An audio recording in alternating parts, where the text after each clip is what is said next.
Good morning, everybody. We're going to get back to working on our exercises here in chapter 7 today. If you remember last time, we were experimenting with a couple of different things. The first thing that we were doing is we were working with our file system. And you know what? I'm going to open up a new tab here in my file explorer. Allows me to. In fact, I'll just pull this over. And I want to go take a look at how we're organizing our files here, because now that we're starting to work with external stuff, it does become important to kind of keep track of that stuff. And if you hadn't been before, organization here might be really, really helpful.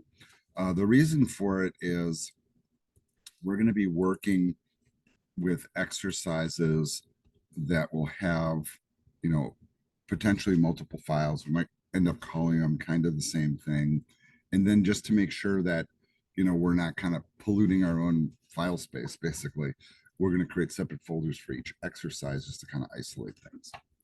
Now, if you remember last time, we went through the process of learning about how to set the file extensions inside of Windows so that you can see that 3-letter extension, and to also make the distinction that when you hide your file extensions, you end up with situations like this, where you name a file as you're told, like hello.txt, not realizing that it also has another .txt at the end, right? So just kind of a little bit of review on that.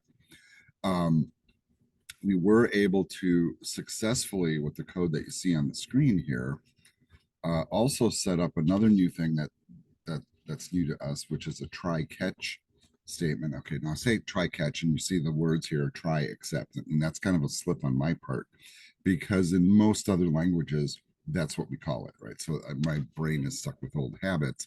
So if I say try catch, I mean try except. Okay, so I'm just putting it out there. But basically, the way that a try block works is we try the code that's indented here, and hopefully it works. If it fails, which sometimes happens when you're dealing with files, then you set up an exception. So what happens when that fails? Do you want your program to like put up some cryptic crash message? No, you want to be able to control that. In this case, we're just putting a simple error, file not found kind of thing. But it could be more detailed. The other thing that you can do is you can actually look at the error messages that are generated by the system, and then use that text in your error message and still keep the program running. Now, if you think about this, if you were prompting a user to open a file and the file wasn't there, what would you want to do after that, right? So if you're writing a real piece of software, you would put all of that in a loop. And if it fails, then you would prompt the user to enter the file name again, or click on a different file, or something to that effect, right? So that's kind of the usefulness of this. But the whole point is, with a try except, let's keep the software running. Let's not horribly crash and go, oh well, that's not really how we do it, right? But it you have to figure out the other skills first before you get to the point where you include that stuff. And I'm just going to say, going forward here, I'm demonstrating how to do a try except. I'm not always going to do that in my exercises because I'm really kind of trying to do other things, you know. But if you were writing a real piece of software, you would throw it in all over the place, right? Especially any place where there's user interaction and you're looking for certain types of information. We had a exception here for an input output error, like connecting to the file system. But if you remember from the Kahoot that we did, there was also a different kind of error called a value error, which would be useful if you're asking somebody, let's say, for a string, but they're giving you a number, or vice versa, right? So those are some of the uses for it. All right, now let's look at the directions again and see, have we actually accomplished all the tasks? It says, open a file with the name hello text, store the message hello world in the file, close the file, open the same file again, and read the message into a string variable and print it. Well, we didn't quite do all of that. What we did manage to do is open a file, and if you see the one that I have here, this wasn't done intentionally to trigger the error message. In fact, let's run this so I can show you. And you'll see over in the console, it just gives us the message straight up. It says error, file not found. Well, why? Because, well, it's not there. You know, in this case, we're actually hard coding the name of the file that we want to interact with. And the other important piece that we learned too is when you use the open function or open method technically, and you use the read only switch, it will not create the file for you. However, and I'll demonstrate this again, if I do a write switch, not only does the error go away, but it says file updated, which means the try code succeeded. So now if I go look at my file system, you will see a file called hello 99 text, just like it is here, and it contains hello world, right? So these are really important takeaways, you know, and in this case, I want to kind of twist this a little bit now to kind of, now that we understand the concept, so that we can use a different approach to kind of inject both the file name and the stuff going inside of it. So in other words, what I'm saying is that these items here that we're hard coding as text, right, in the open and the write commands, we're going to switch those to variables. So let's start by doing that. That's a pretty simple thing. First thing is how about the thing that we're putting inside? How about we call that a message? And right now we're saying hello world, but it could be something else. So it could be, how about, I don't know, hello Milwaukee, right? Because I'm in Milwaukee here today, right? So, and then the other thing we can also do is we can put the name of the file in a variable also. And all right, so I'm saying hello, but you know what? Let's come up with a new name because I've already used that a couple of times. And I'm going to call it whatever text. And then here in these spots, the file that we will open will be whatever the file name is, right? That's going to be text. And here, where whatever the message is just going to be message, right? Now, this other little thing that I'm throwing in here, I want you to think about why I'm doing this.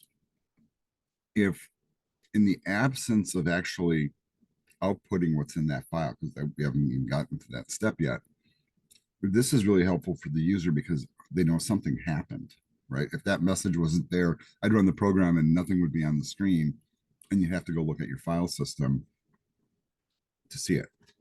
If you wanted, I mean, you could ramp this up and you could even say, like intermingle text with the file name variable and just say, you know, file whatever dot text created successfully, you know, that type of thing. And in fact, why don't we do that just for the heck of it? I mean, it's not really that hard to do. I'm going to use the F string approach here. So I'm going to drop in my F and I'll say, I'll clean up the verbiage on this a little bit. File and string interpolation here. So we'll just say file name.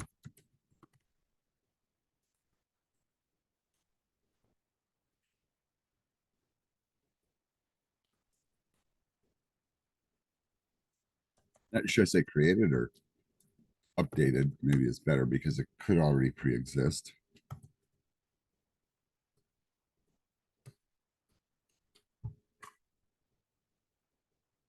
Okay. All right, let's run this. And so we're going to be looking now for a new file called whatever text and a new message on the screen. There we go. File whatever dot text updated successfully. So let's go take a look. Did it actually work? So there you see it. And then when I open it, of course, there's the message. So we know that our code is working. And at this point, I'm kind of satisfied that we've completed those steps already. All right. Now we have to do the second part of it, which is to open the same file again, read the message into a string, So here we were kind of using this sort of naming convention, I'll call it. Some people will type out the whole thing, out file, in file, but we're just doing out F, and I'm going to do in F for the next part of it. But if I want to open a file and read it in just to look at it, typically we think of that as an inbound file, whatever. So we name it in file or something like that. We're going to run the open command again. We're going to call for the file name. This time we're not going to write to it. We're just going to read. So we're using the R switch. And then we want to put it back up on the screen. But this is a different challenge, right? So before, we're just reading in the file, we're changing it, we're not looking inside. Now we want to actually look inside. And when we're working with files, the file handling mechanism in Python, when it reads in a file and it's a text file, we use a special command to read the text file in one line at a time. I'm going to set up a variable called words, and then I'll grab the in file, and then I'll say read line with parentheses. And what that will do is basically, and you can see like the descriptor that comes up here, is it'll go through that file one line at a time. Each line of text will go into an array, technically is how it works, or a list. And then it will output to the screen. All right. So this reads it in and stores it in this variable. Then of course, if you open a file, you should close your file. So you should do in file.close. This releases it back to the operating system so somebody can use it. Now, conceptually, I have to think about this. If we're opening it in read-only mode, this might not really be so necessary. I just think it's good etiquette. Because when something's open in read-only mode, any part of the operating system could grab that file and read it at the same time. And it's not changing, so it doesn't matter, basically. That's what I'm saying. All right. And then after we've done this, we want to put this back up on the screen. So here we go. We're going to say,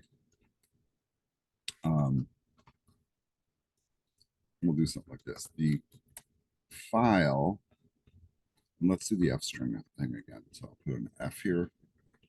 The file name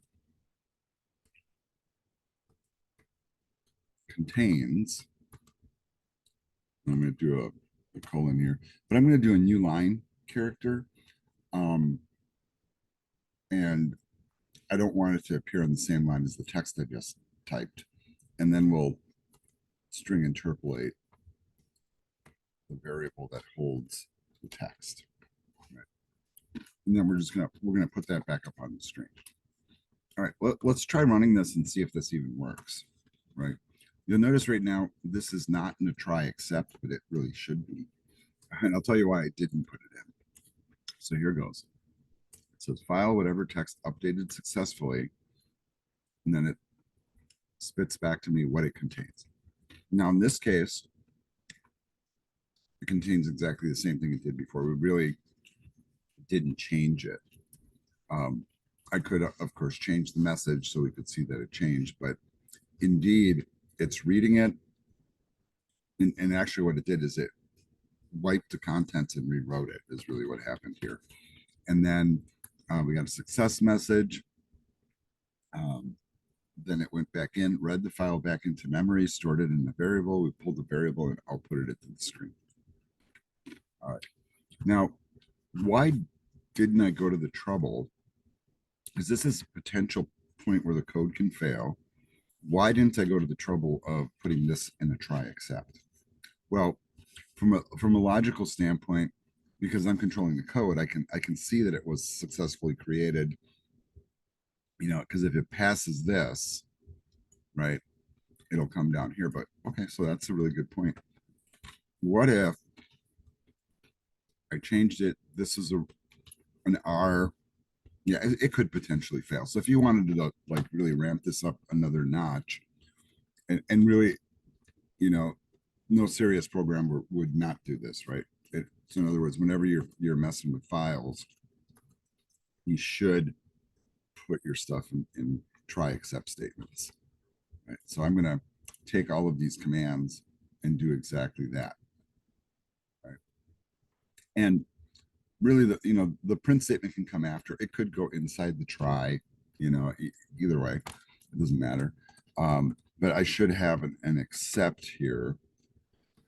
Excuse me. And then once again, that would be an IO error. And then what's our error message on that? We're going to say print. I don't know what would be appropriate here. Maybe just something like file name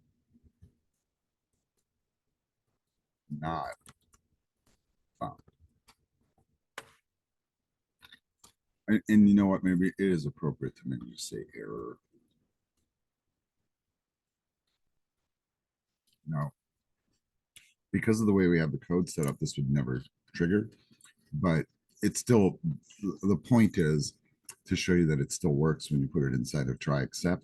But we are set up so that it'll run. Now, if there was some way, let's say like in this spot here as the code's running, that I could go in there and maybe change the name of the file in the file system, that it wasn't finding the file, or maybe the file got moved or whatever, it would I don't know, I'd have like an instant, basically to trigger this code to run false. All right. Let's see how you guys all did on this one. This is kind of a interesting little exercise. Again.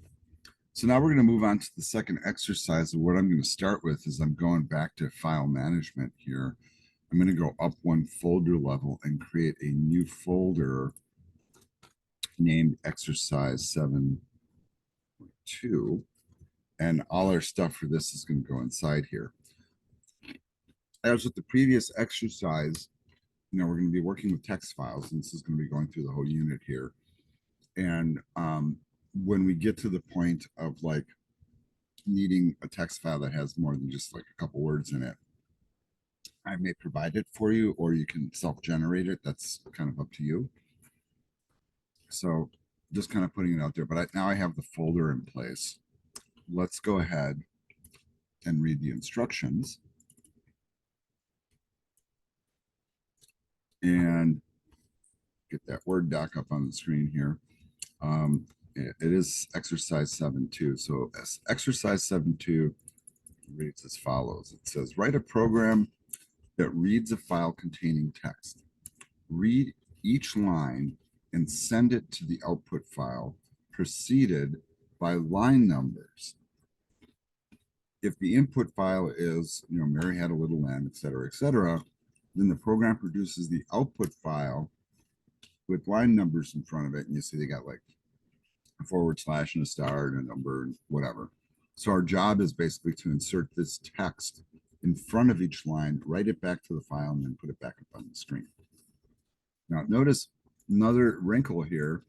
Prompt the user for input and output file names. Okay, so in this case, I'm just putting it out there, it might be wise to prompt and then, maybe put that in a try except, right? Just in case, right? So if the user is putting in the input and the output names, we have to basically allow them to do that, but the input file is assumed to be pre-existing. So we'll have to create it basically. But for right now, let's get into Spider and start coding. Let's make a new program. Do your save as right away. And remember to put it into the other folder that we just made. So I'm going back up a level and we're going into this folder. I'm still going to call it exercise 7_2. Hi. Zoom in.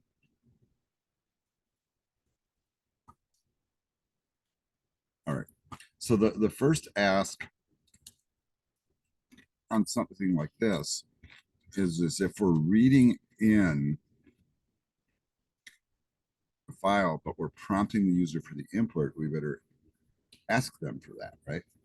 All right, so back over in Spider, let's go ahead and just do this. Read the file names from the user. All right. We're going to ask them for the input name and the output name. We can do that all at once, actually. There, you know, the user doesn't understand that in between these steps, nothing is happening, but I can prompt them for both the input and the output immediately. Right. So the standard way we do a prompt here, and we're going to just say, I don't know, enter the input file name. Seems pretty good. And then, as you can imagine, you could probably very easily just copy that, paste it, and just change this, call it output.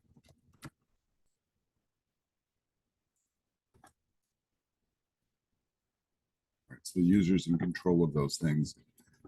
And so we'll prompt for one, prompt for the other, and then we'll run the stuff in the program. Right. Now, I might rearrange this a little bit and just kind of giving you a heads up. Maybe more from like the logical flow of the program. But now we need to, based on what we captured, open the input and output file names. Now, with issues here, I could argue that these should go in a try catch of their own. In fact, each one should go in a try catch, excuse me, try except of their own. See, I did it again. But let's right now just worry more about, you know, dealing with the file directly. All right, so here goes that part of it. So let's open the input and output file names. And you know what? Let's just start with the input, okay? So in this case, I would do a try. All right, I would do my in file. Open the file. Use the input name given. And we only need to read this one, right? I mean, because if we're going to read it in and then we're going to write it to a different file, it's a read only, right? So let's just make sure it's there.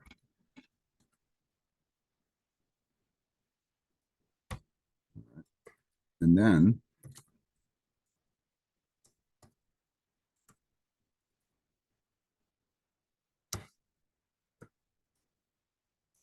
just in case, let's just do a really quick little error message. And we can just make it more basic. Error.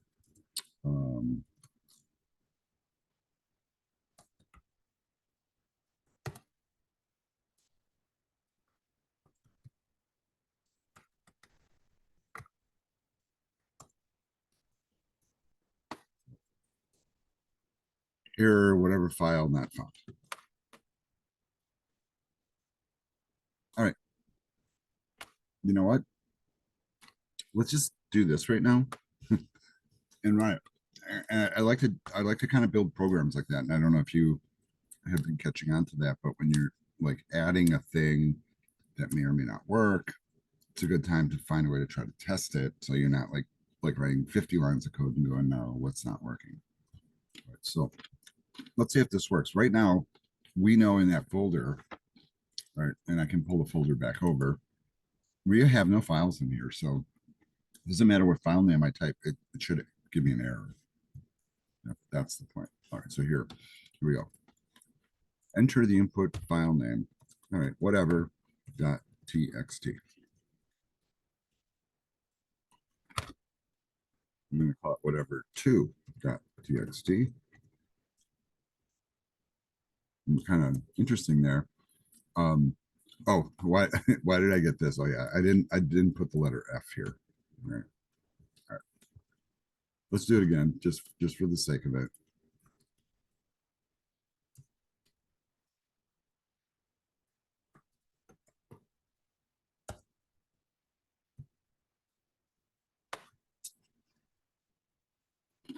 Yeah. And maybe we should say here,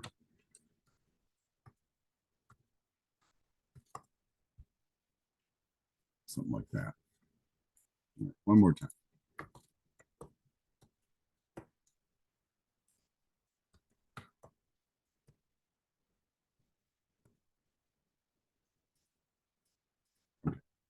So the error message is a little bit more meaningful.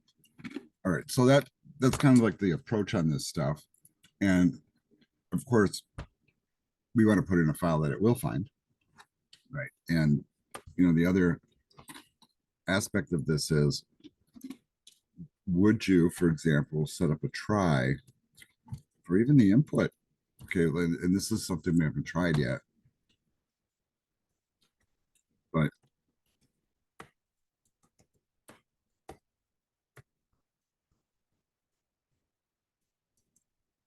I think it's value error. It's the syntax. And once again, let's do an error message here. And this is an experiment more than anything, by the way. Um,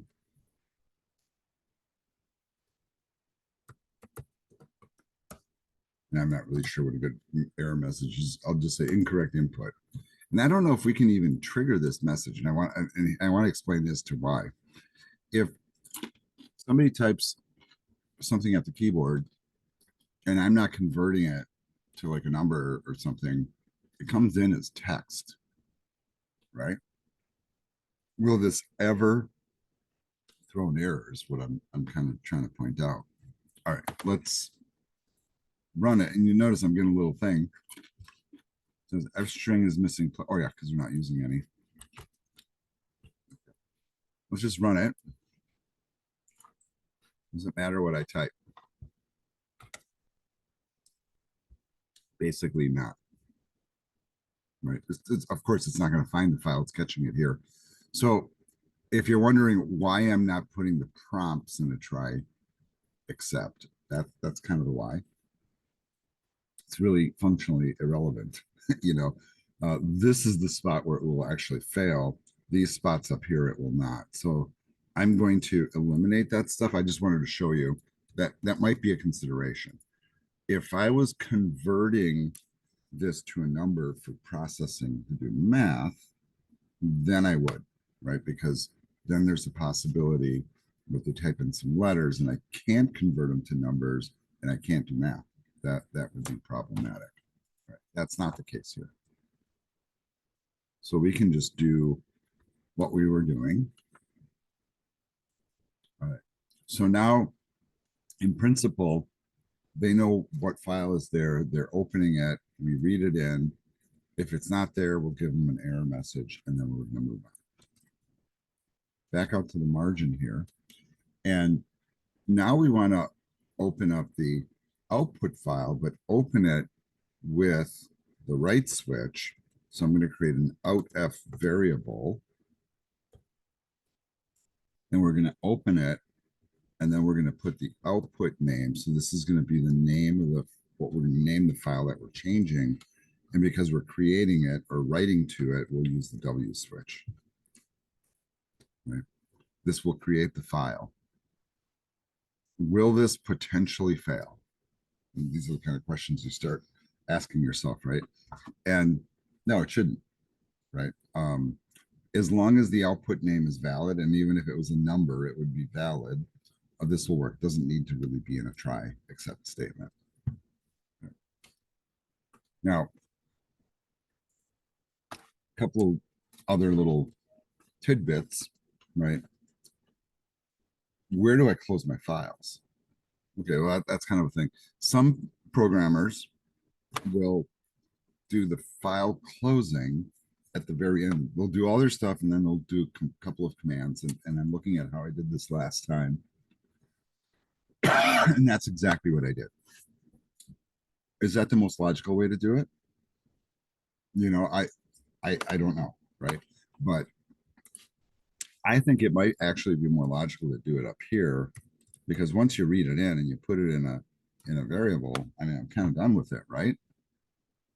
So, you know, if you want to put little notes in for yourself, you could say stuff like, don't, yeah, right. I mean to put comments in here and you see I'm like mistyping. Don't forget to close your file.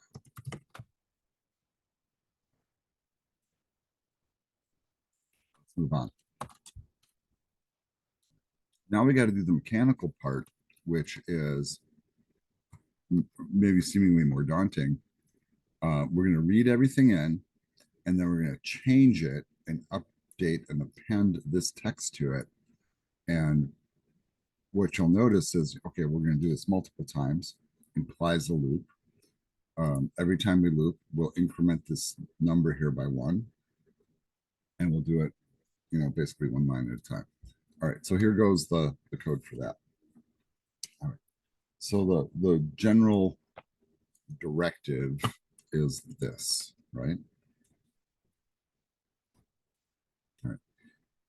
Now, because we want to get a number in there, we want the number to increment, and we want the number to start with one, because that makes sense. Let's create a variable called number and set it to one before we go into our loop.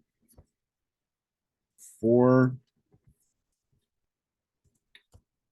the loop, I'm going to use a for, and then I'm going to do this really weird thing here, and I want you to watch the syntax of this, because when I told you when you're reading a file in and you're looking at text, I mean, you can just look at the text on the screen here.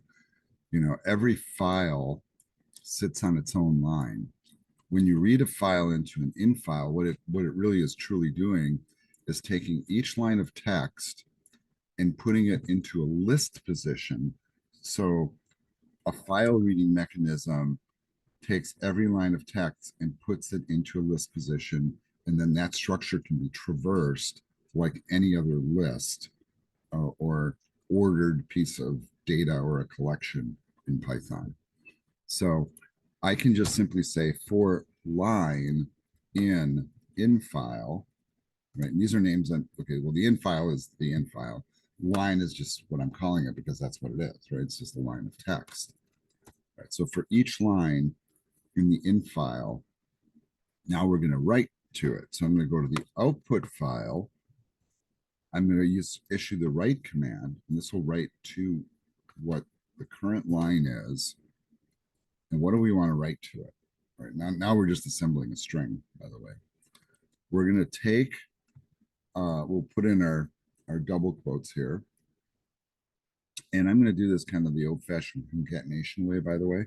So I'm going to /* a space.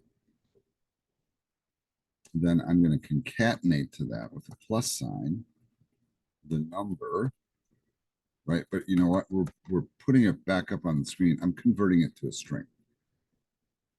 I want to make sure it's a string so it renders correctly. And then we need another space and then a */ right? So it'll be / space number space */ say that 5 times fast. And then we also want to take the text that was already there, which was captured here, right? Because it's traversing the in file one line at a time. We're going to take that line of text and just put it back in the string. So this command, the loop will open that one line. We're going to take that line that's read into memory. We're going to write this back into it. We're adding basically this, but we're keeping the line, not destroying it. That's all it takes to write and change it. That's pretty cool. And then, of course, because we're keeping track, we're going to do a plus equals 1, so the next time the number goes one higher.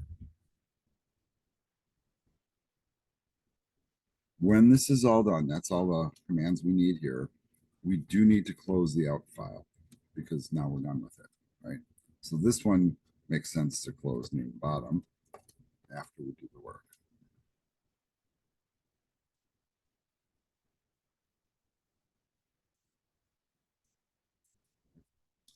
All that's left to do at this point is to put the output on the screen. And really, just as my message says there, I mean, we don't have to programmatically do anything at this point. We just want to let the user know that it worked. All right, and then how do we know it worked? Well, we're going to go look at the file.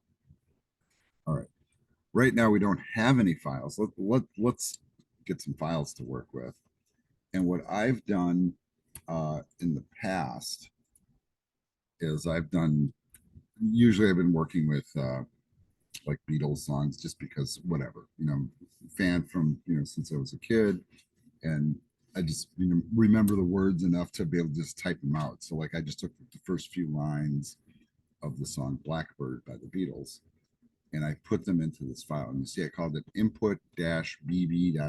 All right, so that's the file. Now what I'm going to do for you guys, if you want, you can use the file that I'm using. And I'm just going to drop that in the chat so you can actually download it from the chat, drop it into your folder, and you'll be good. So I'm going to basically do that. I have an old version here that I'm going to copy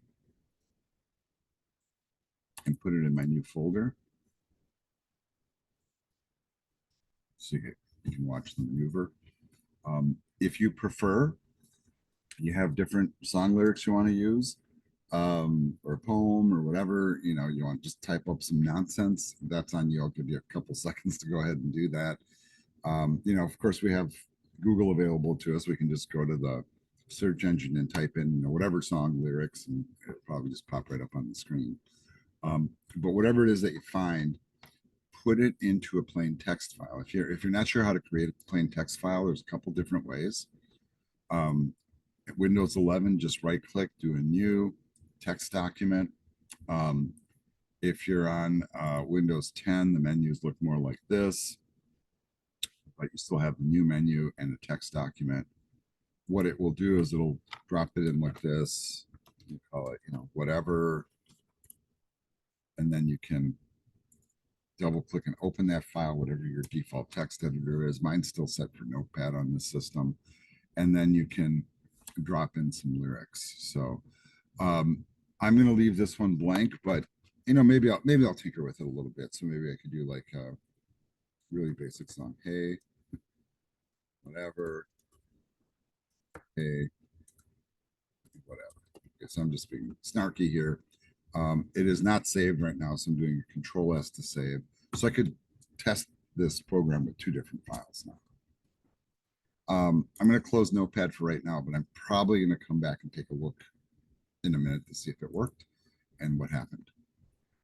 So let's get the console ready here to run. I'm going to hit the run button and I will intentionally make it fail.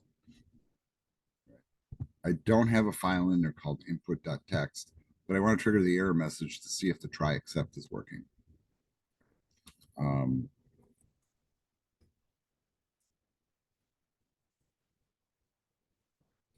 And you'll see it's actually full on crashing, right? So it says, what's my error message here?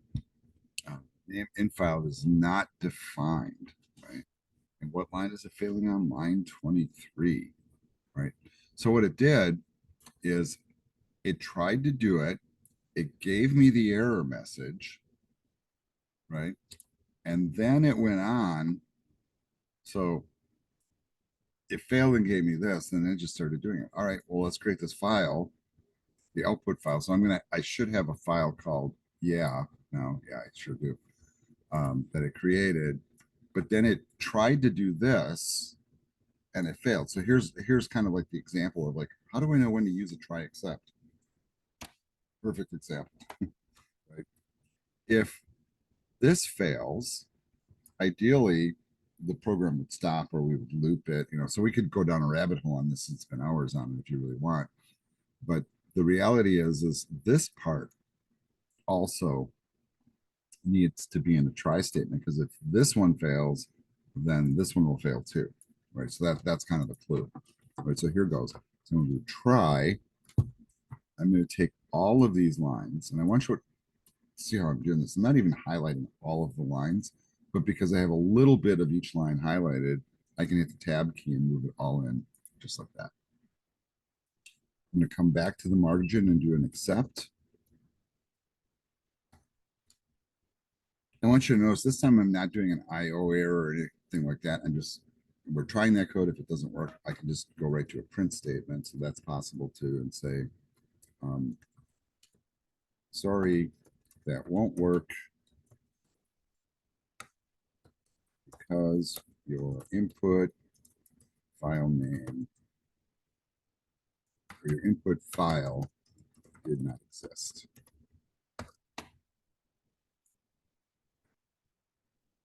Now I have a close command. Should the close command be here? I don't think so. I think the close command should be up in the try. So I'm going to move that up there, right? We don't need to close the file if we never messed with it, right? So we'll put the out F close there. And so here's my revision. So let's try this again. I'm going to make it fail on purpose, give it a different output name. See what happens. All right. So Control S to save. Here's the run. Not sure what happened there. Oh, I have the history. Oh god. Okay. So here we go. So once again, I'll give it a name that doesn't exist. Input nonsense. My output name would be okay.text. Error input file not found. Sorry, that won't work because your input file did not exist. File processing complete. Your files have been changed. Okay, that last message is a good one then, is it, right? So where should this message go? Well, that should only be displayed if it worked, which should be here, right? All right, one more time, trying to make it fail. Right, so nonsense name. Another nonsense name for the output. Right. Pretty simple, right? I mean, when it comes right down to it, I mean, this is showing that both of my accepts are kicking in an error state. Let's go look at the file system really quick and notice that there is kind of one little issue with this, right? And this is where you can kind of ramp this up. This is a failed attempt. This was a failed attempt. And this was a failed attempt. It still created the file though, right? So does this belong here? Right. So you see like the kind of questions I'm asking here. And the answer is no, it doesn't. We should only open a file to create if the valid file was there. So that command also should go inside the try, right at the beginning here, right there. So see how I'm kind of like incrementally and systematically figuring out what needs to be in a try and what doesn't. All right, one more failed attempt. Here's the run. Nonsense name. Another nonsense name. And this time, error, sorry. And now I should not see a file called that if I look. And notice, actually, I still do. Now, why does that work?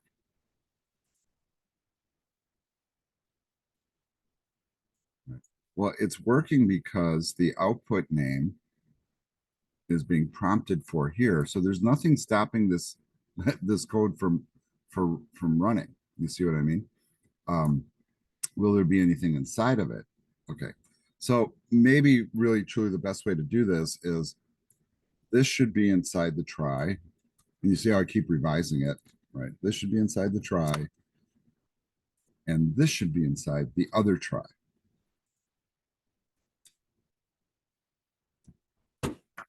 Right.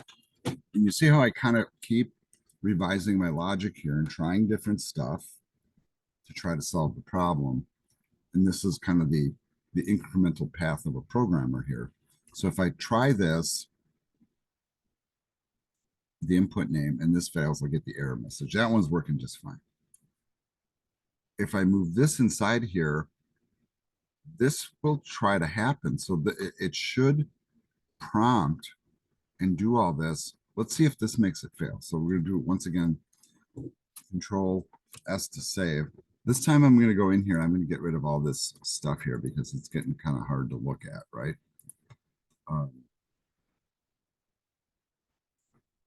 So let's do that. I'm gonna delete all of those.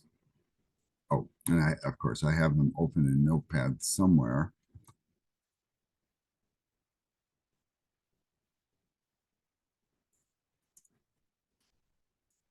I don't see Notepad open though. Is it because the program is still running? Nope. Let's see if I can delete that one.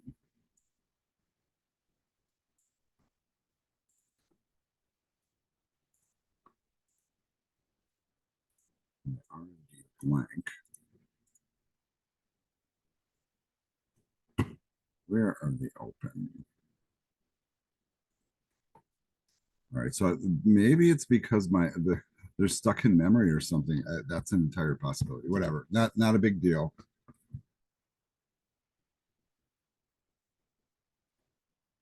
Anuti, I'm just seeing your message here. All right, so I'm going to go ahead and run this in its current state. And you see I got my first prompt on the screen. Once again, I'm going to try to make it fail. Right. So I got the error message. Now it's giving me an output file name. All right, so now I'm coming up on a different piece of logic. All right, so now it's telling me to like give me an output name when I don't have an input file. So I really shouldn't even be asked to do it, right?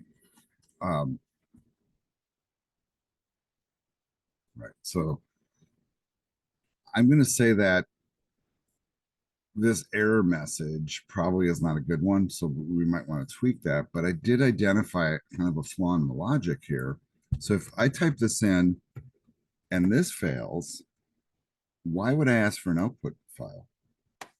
You feel where I'm going with that, right? It makes no sense. So here we go. What if I take all of this and put that inside the try block? So in other words, the upper try block. So if this works, then I can go ahead and do the next try, but it's a nested try. And so this whole try except sits inside the other try, and we only try it, right, if it doesn't fail. And is this the right spot for it? Okay, so let's think about the logic here. If it works, then we proceed, right? If it doesn't work, if it fails, it doesn't matter where it fails, like anywhere where it would fail, basically here is where it would fail. If it fails here, then it goes right to the error message.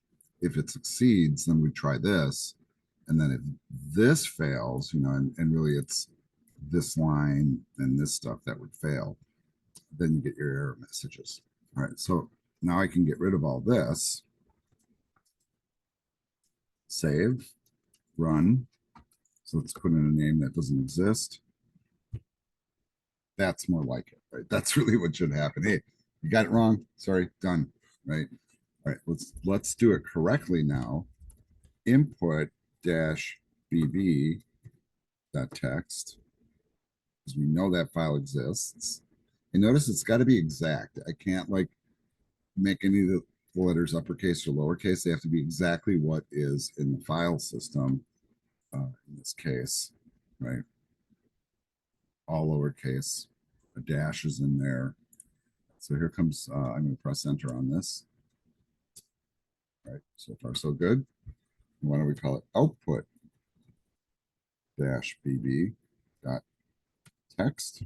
BB Blackbird, if you're wondering.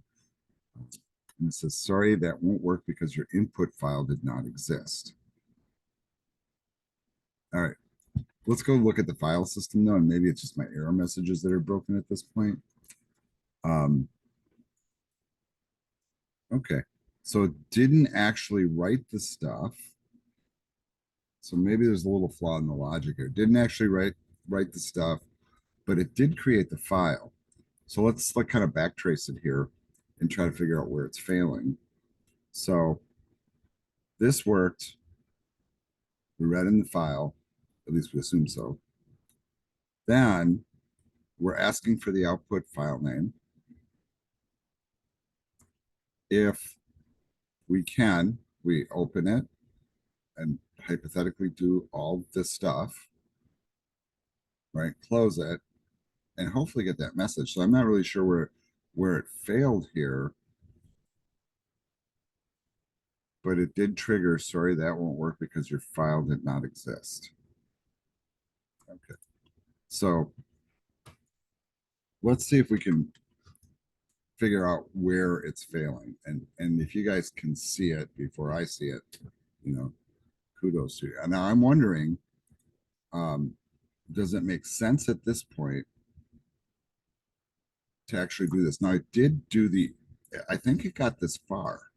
You know, this is kind of what I'm seeing here, right? So is it maybe failing here? I think it's possible, right? And so maybe this logic needs to come out of the try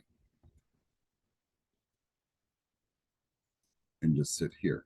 So in other words, if I can clear the hurdle of creating that file, maybe this isn't working because it's not reading this. It's out of scope is kind of what I'm guessing here. All right, so here is the save. Let's run it.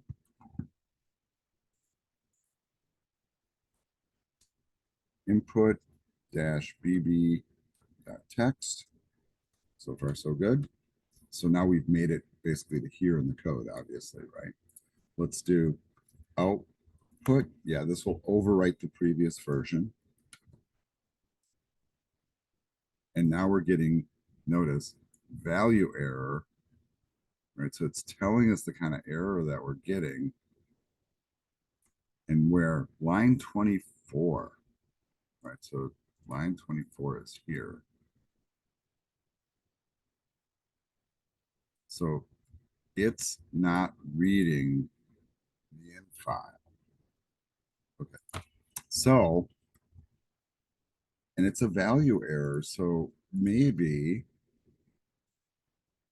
just maybe, we need to restructure this code. I'm going to look at the output file. It's still not doing anything. And at this point, I should be able to continue this, I would think. All right, so all of those are gone. Let's go ahead and delete this as well. Okay, apparently that one's still locked up in memory here. All right, just want to make sure my files are okay and I didn't mess them up. All right, so now we kind of have to figure out how we're gonna make that maneuver. And I'm kind of thinking here.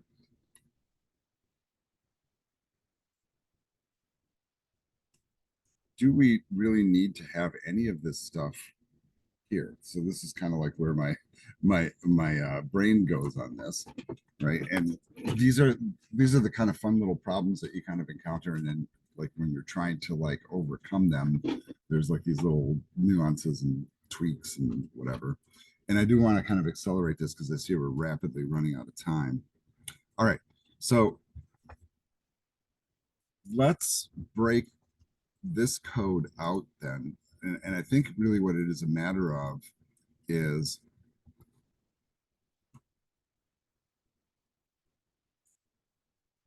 I'm just trying to make sure my syntax is right here. Did I? So in my mind, that should have worked, basically, is what I'm saying. This should have been okay. And so I'm just retracing all my code here on my solution screen.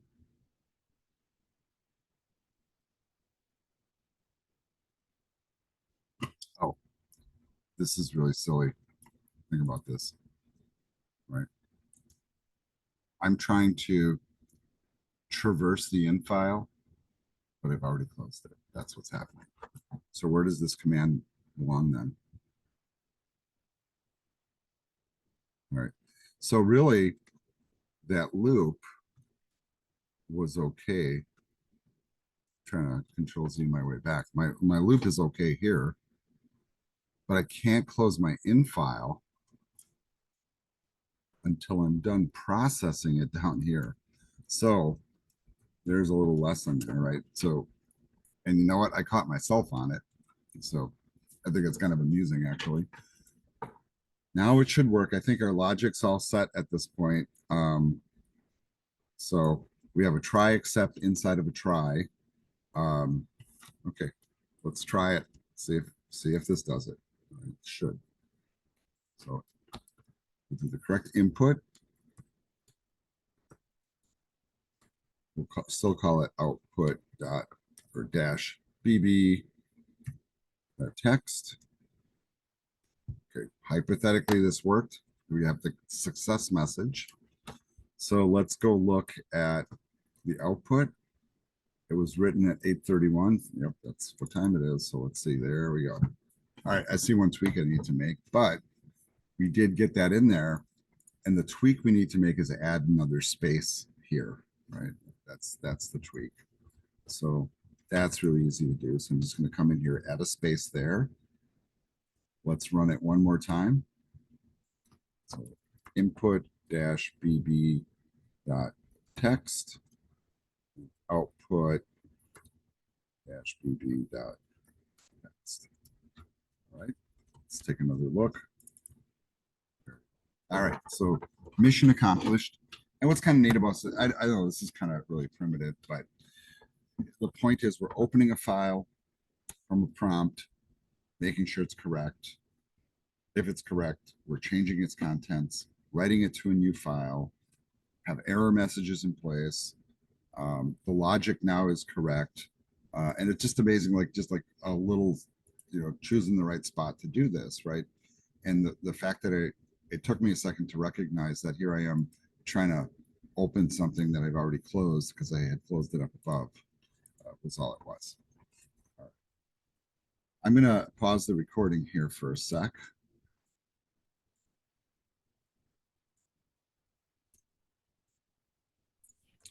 All right, seems like everybody did okay on this one. I'm going to move on to the next exercise, which for us is exercise 7.4. So let's take a look at the exercise description. It says write a program that reads a file containing 2 columns of floating point numbers. Prompt the user for the file name. Print the average of each column. Okay, now this is really kind of an interesting one. Not a lot of instruction really, but I'm going to copy that to have it on hand. We're going to make a new file here, and I'm going to call this one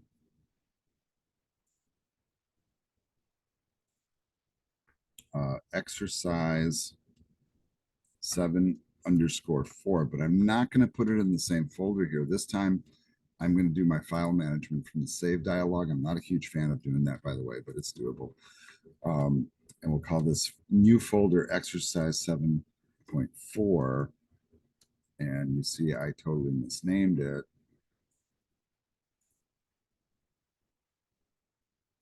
Fixing it. And let's go in there. And now let's save it. Okay. I'm going to paste the instructions in here.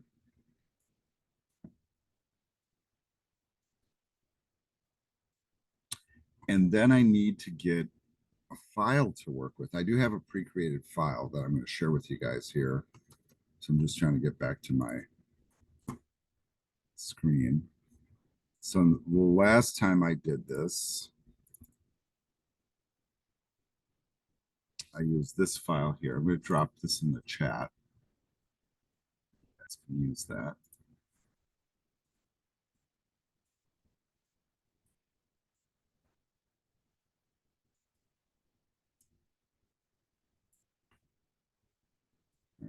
I'm going to go ahead and open it though real quick so you guys can see what I have in here.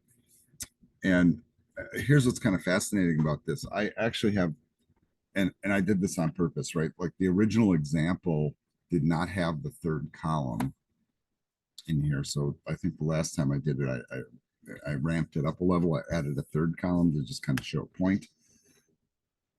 But I do want to talk about the structure of this file and some things that you have to look for when you're processing information. Now, whether you guys are kind of picking up on this or not, the ability to open up an external file and then read it in and then do programmatic things to its contents and then write it back to a different file. That's really powerful stuff, really powerful. The techniques can also be used ultimately to manipulate database content, websites, et cetera, et cetera. Um, in this case, we're looking at some structured numerical information in a text file, and it's really pretty basic looking. But whenever you're processing files, one of the responsibilities that you have as a programmer is to look at the files that you're dealing with so that you understand what they are, first of all, and then what you have to do code wise to interface and manipulate them. In this case, I have these lists of numbers here, 3 numbers on a row, and I'm arrowing around on purpose. And you guys are like, wait, why is he arrowing back and forth? Moving his cursor. What I'm trying to do is show you the structure of this, right? So there's a couple different ways that we deliver data in the form of text. One really common old school way to do it, and a lot of databases create output like this, by the way, which is why we talk about it, is here we have, the first column, these, it said floating point numbers, but these are integers. Okay, well, that's one of our issues. But when I arrow from the 1 over to the 1.5, you notice how it jumps? Because this is not a space here, right? Well, it is a single space. Actually, it's a tab stop. So whoever put this in hit tab to get to this spot. And then here, where clearly the spacing is a little bit larger, that's also a tab stop. And I know that because it's one key press. So I'm just going to give you an example here. I pressed delete once and the whole number moved over. To get it back to where it was, I have to do 2 spaces. Now, if I arrow, I see it's spaces where, and it looks like 3 spaces is really what it should be, but it's a tab stop. Okay. Now, this is kind of an interesting thing. If these are tab stops, there's terminology we use to describe this, which we would call this a tab delimited text file, meaning the pieces of information that are dumped here are separated by tabs. If I had a comma delimited text file, another really common format, there would be no space in between here and there would be a comma, right? You can also use other characters for delimiters, but those are probably the 2 most common: tabs and commas. Real common file or data transmission format is one that we call CSV, comma separated values, and real common for both for output from a database or a spreadsheet. But a real common one to process in programming. This one's a tab delimited one. It doesn't really matter how they're separated is kind of the point. Using a tab's got some advantages in terms of like the simplicity or the number of characters that are stored, but that's kind of a memory management issue. Okay, so regardless of that, right now we have this file here with 3 columns. Yeah, sure. I'm going to go ahead and save that. But I also want to look at this one. This is the original file, so I'm gonna play with both the 1 column approach and the 2 column approach. But this is the original file that was provided by the author. So we'll start with this one. It's kind of my point. I gave you the 3 column one. Here comes the 2 column one, also in the chat. So just have both of those in that folder. All right, now we're going to start to code this, and we're going to use some try excepts here, right? And we'll maybe not do it exactly the way we did it before, but similar, right? So let's start with reading in the file name. So here's my first comment. So read the file name from the user, open the file using a try block. So I'm gonna dump this all in at once. I'm doing this for the sake of speed, by the way. So here's my try accept. And notice I didn't even declare what kind of, this should be an IO error. It doesn't really matter. When prompting the user, enter the input file name. We open it in read-only mode. We don't need to change its contents to do the tasks that we're given. And then if it fails, give it an error message. All right, pretty simple. Kind of already have done this. Now we're going to set up a new try. And here we want to do the mechanics that's going to make this work. All right, so follow with me here. If we're going to read in a file that has columns of numbers, and they're soon to be floating point, whatever, we want to print the average of each column. I want you to think about like what the complexity is here on doing this. If you have this file that you're working with, we're being asked to understand that, I mean, I can see this visually. All these numbers are in a column and all these numbers are in a column. But when I read in the file, the mechanisms in Python read it in one line at a time. So I have to take this and first split it into two pieces of information. Okay. And then from there, do it with each line, and then understand that on each line, the first piece of information goes with the first piece of information from every other line, right? And on top of it all, I got to do math with it. So I got to take all those that are in the first position in each line, add them all together, and come up with an average. Like, wow, that's a lot of stuff to do. But we are going to rely now on some of the methods that we've learned for working with text to manipulate this. So this is a text file. So when Python reads this in, it's going to come in as text, just like a prompt grabs text from the user. We're going to take that text, recognize that there's a divider in between, separate it into separate pieces, right? So we've already learned that when we read in a file, every line in a file is placed into a list position of a variable if we store it in a variable, right? Each with its own line number starting at 0, et cetera, et cetera. But we can also split an individual line into an array of its own, each with its own position for each piece of data, ignoring the spacing in between or whatever delimiter we're using. Okay, that's a lot to kind of wrap your head around. All right, but if I'm going to total these and average them, I need some variables to work with.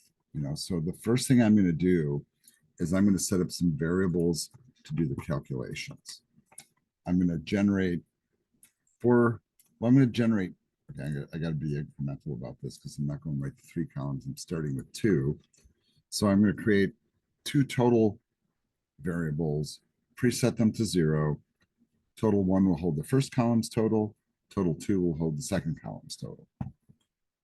As I'm traversing the structures, I want to keep count. Why? Because when you do an average, you have a total and then you divide by the number of items that you have. So we'll set up a count and we'll also set that to 0. Next, now we want to do the mechanics of reading in the information from the file. So we'll go back to that approach we just used. We're going to say for line and in file. So for every line in the file, we're going to do the following. First, we're going to set up a list, and we're going to call the list parts. What is it going to hold? The parts of each line, the separate columns, but you could call it something else if you want. But we're going to take each line, and then we're going to run the split function over it. What the split function does is it'll read a line of text. Like if I did read this line of text, it would find like the first word and go, oh, there's a space. Let's split it there. Here's another word, right? Let's put that in the next position in the list. Oh, another space. All right. And basically what it's doing is it's finding naturally either with spaces or tabs or whatever, right? Spaces and tabs usually is what it does. And it splits the line into so separate list elements. So like this would go into position 0, position 1, position 2, position 3. If we're looking at our numbers here, this would go to position 0. This would go to position 1. Okay.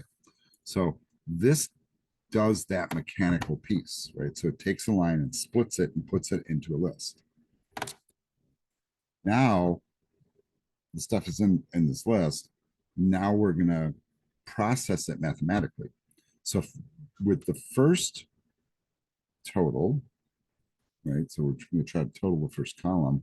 We're going to plus equals, basically take whatever is in parts position 0 and add it to total. However, we were told to deal with this stuff as floating point numbers, and stuff comes in from a text file as text. So I either have to convert it to an integer or a float to do the math. We were told to use float. So I'm going to type float and wrap parentheses around it. So we're reading in from the first spot on the first line, converting it to a number and adding it to the total. We have to do the same with the second piece of information. So all we're going to do here is change and put that in total 2.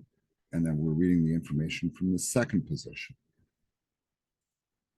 And finally, we're keeping track of a count because that will make sure that our average is correct. We're going to plus equals 1 every time we do it. And that will actually do it. So it will read in all the stuff, split it apart, total each column, and keep a count. It's not quite the average yet, though, but we're getting there. At this point, we're done with the file. We can actually issue the infile.close command. We're done reading it, right? I'll throw a comment in there about it. Close your files. Don't forget to close your files. Now we're going to calculate the average of each column. Here is the calculation for that. Yeah, I'm dropping it in kind of quick because we're running out of time real fast. And this exercise will be about as far as we get today. So we're going to have to do the remainder at a different time. So there's the math. Setting up 2 new variables here, average 1, average 2 for each column. And then we just take the total from each column, divide by the count. That'll give us the average. And then we will need to display the results. There's the output. What I did also, excuse me, is I added this to it to display the results. Oh, sorry about that. I have a couple more messages here. Got to hit the copy command though. Here's my additional messages. So I also included the count, right? And then I also say, so I'm showing the total of each column, the count, then the averages, and I have it formatted. So I'm showing the average, and you know what? You see I have a third one in here. Not quite yet. We're just doing a 2-column approach. All right. Now I have set up a try. I don't know if you guys caught this, but I never did an accept. Right. Now, at what point, would this program fail? It could fail at a lot of points, but I think that mostly here is where it would fail, like reading in the infile. Now we could go through the process of re-engineering it like we did the last one to make the logic most rock solid. I'm not worried about that at the moment, right? But I am gonna just put in a goofy and snarky little message here at the end. Say epic failure, program stinks, or whatever. Let's go ahead and try to run this. There is this little piece here that's got to come out too, by the way. All right, so line 35. See, I had it set up for 3 columns, which we're going to ramp it up to because it's really easy to do. let's run this approach. So here's the save. Here's the run. What's our input file name? Heck, I forgot already. Input, we're starting first with input1.txt. So input1.txt. Error, file not found. Epic fail, your program stinks. All right. Why is it not there?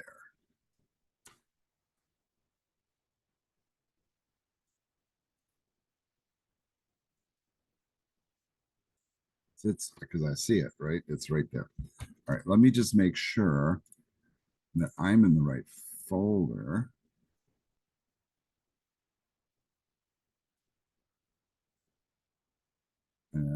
This is really kind of a goofy way to do it. I'm wondering if I'm in the right folder here. Okay, so I think I have to check my folder. Let me cancel out of here. See how file management is important, right? So I'm looking at the fall folder from, okay. So I need to get these two files over to my new folder here. Right. Explains it, doesn't it? But makes you almost think like I did it on purpose, right? Guess I'm just not that clever, but it shows you that if the file's missing, at least the error stuff is working, right? So now we'll try it again. Now I have the files in the right place. If yours failed to, that's the why. All right, back over here, hit the run. All right, enter the file name. We're doing input1.txt. Are those totals correct? I believe so. Right. I should really, truly, whenever you're doing stuff like this, okay, 1 plus 2 is 3, and 6, 10, 15, 21. 21 divided by 6. 21 divided by 6, 3.5. Okay, that seems right. You can put it in a calculator and figure it out. All right. So we're going to take it on faith that the math is working correctly. Now we're going to ramp this up and we're going to do the 3-column one. So I just want to show you that you can easily scale this. So I'm going to come up with another total column. I'm going to add another thing inside the loop here.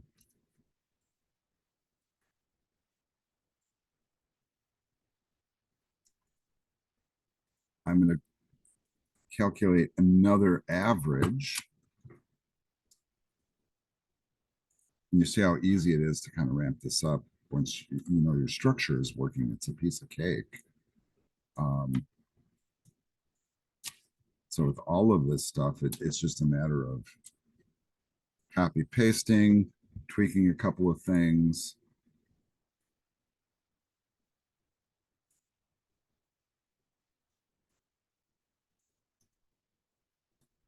Hopefully you guys are following along with all of this because I know I'm making the changes pretty quick, but you can always come back to the video too to tweak it. So I'm just,